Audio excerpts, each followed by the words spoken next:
Hello guys! Welcome to my YouTube channel. I'm Tolentino, and for today's video, pag-uusapan natin ng isang application. Pwede natin pagkakitaan ng libre.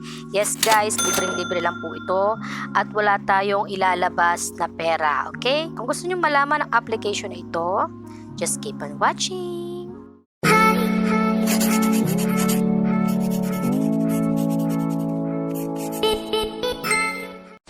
Okay guys, pumunta lang po kayo sa inyong mga App Store or Play Store at i-download nyo po ang Premise. Yes guys, Premise Earn Money for Tasks.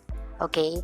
So, ang application na ito ay developed by Premise and ang kanyang rating is 4.0 and ang kanyang version is 7.6.1. So, ayan po. At na-release siya ng July 10, 2017. So, matagal ko nang ginagamit itong application na ito. At ito ay guys, legit na legit. Yes guys, legit po ang application na to. Okay, pumunta na tayo sa application. At makikita nyo po dito, meron silang survey, locate, and explore. At sa baba, may market, may task, payment, and account. Okay? Sa account, gagamit lang kayo dito ng email address. Okay? Isang email lang po ang gagamitin nyo para makapag-register kayo sa application na ito.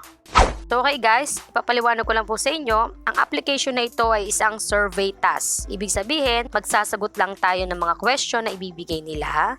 Okay? And patadamihin natin yung points or yung pera na papasok sa account natin. So dito po yung lalabas sa survey dahil naubos na po yung survey ko. And dito sa locate, ayan, kung nasa mga location kayo, pwede rin kayong magsagot. Kunwari nandiyan kayo sa first station, sasagutan nyo lang at makareceive kayo ng 10 piso o 10 pesos. Or nasa train station kayo, pwede kayong sumagot dyan at makakareceive kayo ng 10 pesos. Wala naman po ko sa mga location na yan at ako ay nasa bahay lamang.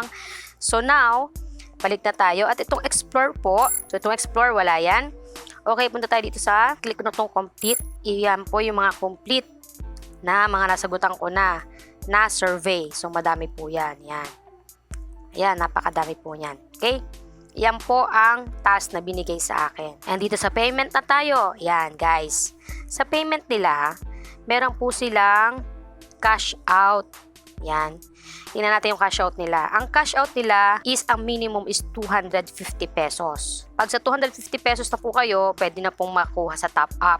Ibig sabihin po ng top up, mobile top up is load. Prepaid load po yun. At kung PayPal naman po is PayPal yung gagamitin pang cash out. Kung may PayPal kayo, pwede rin pong Coinbase. And kung bangko naman po yung gagamitin, ay 445 pesos po ang kailangan na minimum balance na makuha nyo dito bago kayo makapag-cash out. So, ang gagamitin ko ngayon is PayPal dahil lagi na lang akong mobile top up. May mga previous video rin po ako about dito, puro mobile top up nakaka-cash out ko. So now, PayPal naman po yung gagamitin ko.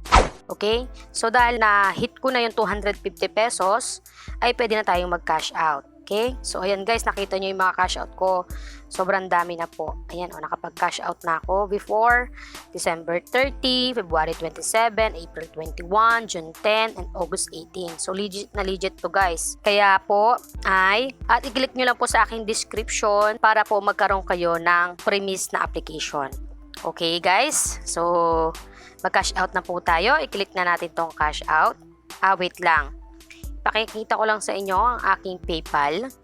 Wala siyang laman. So, ayan, zero balance siya. Balik tayo sa aking Premise. Cash out tayo. And, click natin itong PayPal. So, ayan guys, yung PayPal account ko. Nakalagay na po dyan yung PayPal account ko. And then, next na lang natin. Dahil na-hit na po natin ang 250 minimum cash out. So, click natin next. Ayan. And then, so click na natin itong cash out. 2 to 3 days lang po siya dadating sa ating PayPal. Click na natin yung cash out. Okay. So, na yung Coinbase update daw sila sa Coinbase. Okay. So, cash out tayo ulit. Ayan. Your payment is on the way. And then, aantay na lang natin itong 2 to 3 days. Okay, guys? Balikan ko kayo after 2 to 3 days. A few moments later. So, hello guys. Minuto lang. Wala pa pong 2 to 3 days. I mean, na-receive na ako na email. Ito po. Ayan. Receive payment galing sa Premise at legit na nagbabayad. Ayan po. ang proof of payment ko sa premise na wala pang isang araw, wala pang isang 3 minuto, ay na-receive ko na kaagad yung aking payout. So, tingnan natin sa aking PayPal. So, yun guys, legit na pumasok sa aking PayPal ang premise. At maraming beses na rin po ako nakapag-cash out dito. Okay guys, so dito ko lang po tinatapos sa aking video. And please don't forget to like, subscribe, and click the notification bell. And thank you for watching. See you in my next vlog.